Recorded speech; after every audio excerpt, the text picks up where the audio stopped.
विधायक आपके राज्यसभा जो चुनाव है उसमें इन्होंने अपना मत नहीं दिया है। क्या बात है, आखिर आप लोग की तैयारी कैसी है कि इस तरह का घटना हो रहा है? देखिए, ये कोई खलबली नहीं है। 2024 के चुनाव का ये पूर्व चुनाव का रिहर्सल है। रिहर्सल अभी इस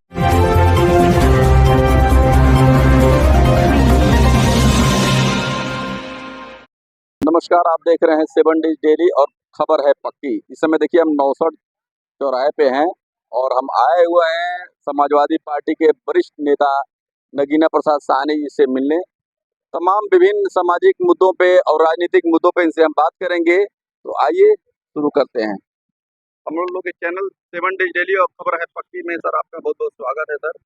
बहुत बहुत धन्यवाद कि आपके माध्यम से मेरी आवाज भी जनता तक पहुंचेगी। धन्यवाद आपको।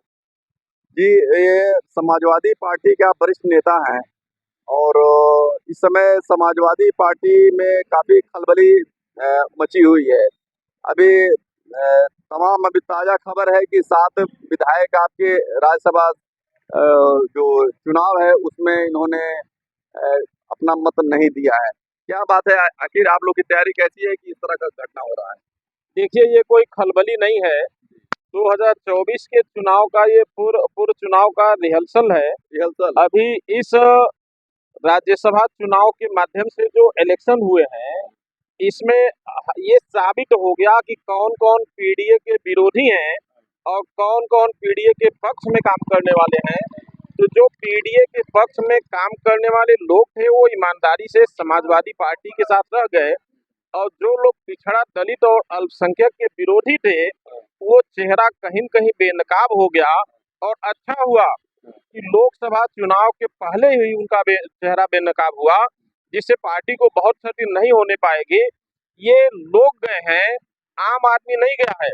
और आने वाले दिनों में जिस समाजवादी पार्टी के बूते पर ये लोग विधायक हुए थे, वहाँ के समाजवादी विचारधारा के लोग और समाजवादी लोग आने वाले बाई इलेक्शन में उनकी औकात बताने का काम करेंगे। ये लोग कोई भी चुनाव भविष्य में नहीं जीत पाएंगे।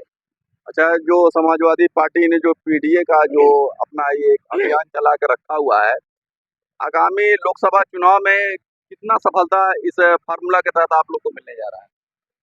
देखिए, पीडीए का एक बड़ा सपोर्ट समाजवादी पार्टी को मिल रहा है, इंडिया गठबंधन को मिल रहा है। क्योंकि भारत में समाजवादी पार्टी के मुखिया अखिलेश यादव जी ही एक ऐसे नेता हैं जिन पे पीडीए के लोग भरोसा कर सकते हैं। माननीय अखिलेश यादव जी जो कहते हैं वो सतह पे दिखाते हैं और जो वो कहते हैं वो करके दिखाते हैं। तो इस नाते पीडीए का एक बड़ा सपोर्ट माननीय अखिलेश यादव जी के साथ है और आने वाला 2024 लोकसभा चुनाव में इसका असर दिखेगा। अच्छा, स्वामी प्रसाद मौर्य जी जो है, क्या कारण हुआ कि आप लोग के ये पार्टी से काफ़ी वरिष्ठ नेता थे ये और ये आपके पार्टी से निकल के अपनी अलग पार्टी बनाते हैं और ये आरोप लगाते हैं कि हमको पद पे रहते हुए भी हमारे जो भी हम बयान देते हैं उसको व्यक्तिगत बताया जाता है, ना कि पार्टी का बताया जाता है। हमारे साथ ये भेदभाव किया गया है। क्या कहना चाहिए? देखिए, समाजवादी पार्टी में संगठन बड़ा होता है, व्यक्ति बड़ा नहीं होता है। स्वामी प्रसाद मौर्य जी ने हमेशा पार्टी और संगठन से अपने को बड़ा साबित करने का प्रयास किया। समाजवादी पार्टी के मुखिया और पार्टी नेतृत्व ने हमेशा उनसे ये अपील और अनुरोध किया कि ऐसे किसी शब्दों का प्रयोग न किया जाए जिससे वर्ग विशेष, जाति विशेष या धर्म विशेष के लोगों की भावनाएं आहत हों। तो इन चीजों के लिए हमेशा उनको मना किया गया, लेकिन वो माने नहीं। हमेशा अपनी शर्तों पर पार्टी को चलाने का प्रयास उन्होंने किया। समाजवादी पार्टी ने उन्हें बहुत सम्मान दिया। जिस आदमी की हैसियत 2022 के चुनाव में जो कुशीनगर जनपद से जो जनता के बल पर विधायक की चुनाव नहीं जीत पाए, ऐसे व्यक्ति को समाजवादी पार्टी ने एमएलसी बना करके सम्मान देने का काम किया। लेकिन उस सम्मान को स्वामी प्रसाद मौर्य जी भूल करके वो केवल और केवल अपने शर्तों पर पार्टी चलाने का प्रयास कर रहे थे। लेकिन पार्टी के ऊपर कोई नहीं होता है और स्वामी प्रसाद मौर्य जी पार्टी के कैडर नहीं है। वो बसपा में भी काम कर चुके हैं, वो भाजपा में भी काम कर चुके हैं। उनको जब लगा कि 2022 में समाजवादी पार्टी की सरकार बनने जा रही है, तब जाकर के वो कैबिनेट मंत्री बनने के लिए समाजवादी पार्टी में आए थे। समाजवादी पार्टी में सेवा करने के लिए नहीं आए थे। हम आपके माध्यम से अपने नेता माननीय अखिलेश यादव जी से अनुरोध भी करना चाहते हैं कि अभी समय है, जहां कहीं ऐसी गलतियां हो रही है पीडीए से, जहां कहीं हम हटके काम कर रहे हैं, वहां हम कहीं न कहीं कैडर को, हमारा जो कैडर है पीडीए का, हम कैडर को मजबूत करें, क्योंकि जो कैडर का व्यक्ति है वो कभी पार्टी का अहित नहीं चाहता है। स्वामी प्रसाद मौर्य और बहुत सारे जो नेता भागे हैं, ये पार्टी के कैडर नहीं रहे हैं। तो हम उनसे अपील करना चाहेंगे माननीय अपने राष्ट्रीय अध्यक्ष जी से कि वो कैडर पर भरोसा करें और कैडर के लोगों को आगे बढ़ाने का काम करें। हम एक नहीं, अगर हम उस जात से कैडर को आगे बढ़ाएंगे तो एक नहीं, हम दर्जनों सैकड़ों स्वामी प्रसाद मौर्य समाजवादी पार्टी में पैदा कर लेंगे। क्या ऐसा नहीं लगता है कि स्वामी प्रसाद मौर्य के जाने से एक पिछड़ा तबका अलग होता दिख रहा है समाजवादी पार्टी से? देखिए, स्वामी प्रसाद मौर्य के जाने से समाजवादी पार्टी का कोई नुकसान नहीं है, क्योंकि स्वामी प्रसाद मौर्य जी जो अपने शर्तों पर पार्टी चलाना चाह रहे थे, वो राष्ट्रीय अध्यक्ष जी की भी बातों को नजरअंदाज कर रहे थे।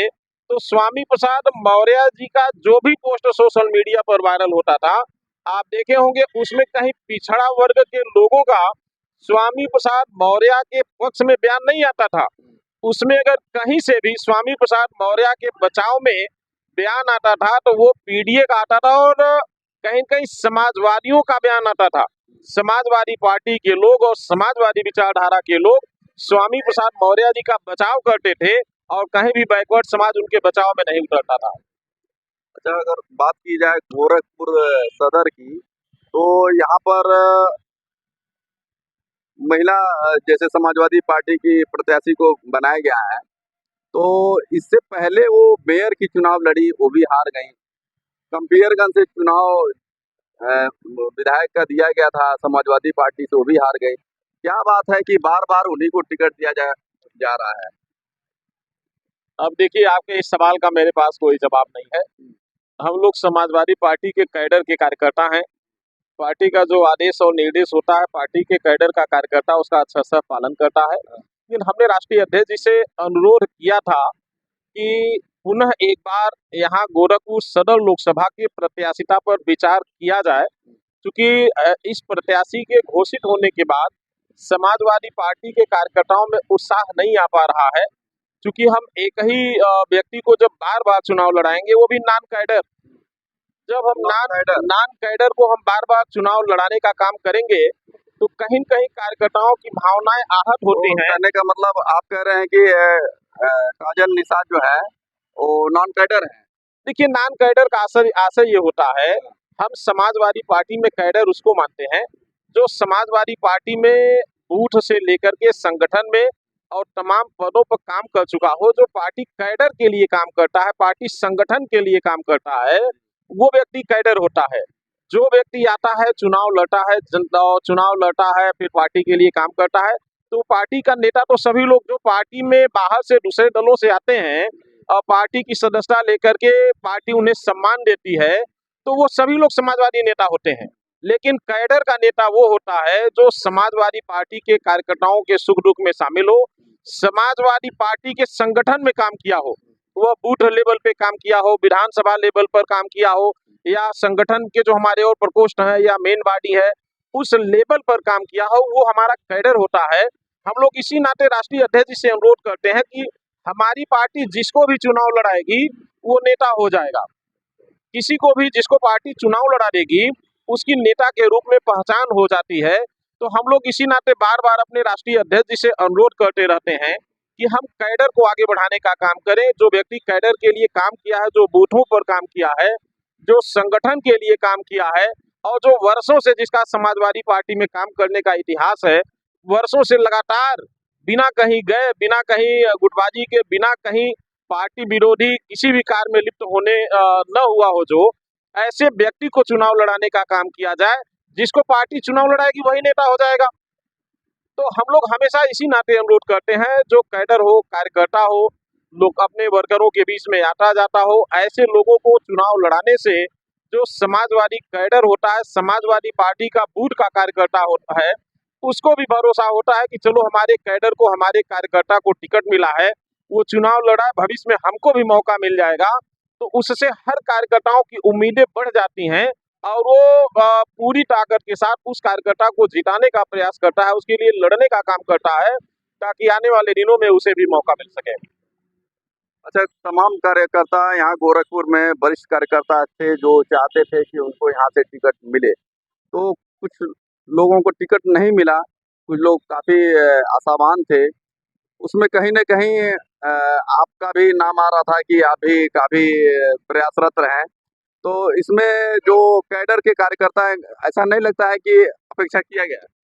देखिए, उपेक्षा की जहाँ तक बात है, तो कोई भी आदमी अपने में परफेक्ट नहीं होता है, चाहे मैं हूँ, चाहे हमारे राष्ट्रीय अध्यक्ष हो, कोई भी व्यक्ति अपने में परफेक्ट नहीं होता है।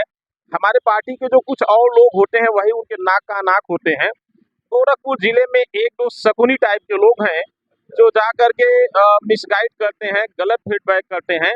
हम लोगों ने भी जनता के बीच में लगभग 25 साल से ऊपर हो गया, गोरखपुर विश्वविद्यालय छात्र संघ की राजनीति से हम लोग निकले थे, और लगातार उसके बाद जब समाजवादी पार्टी की राजनीति शुरू किए, तो लगातार समाजवादी पार्टी में काम किए।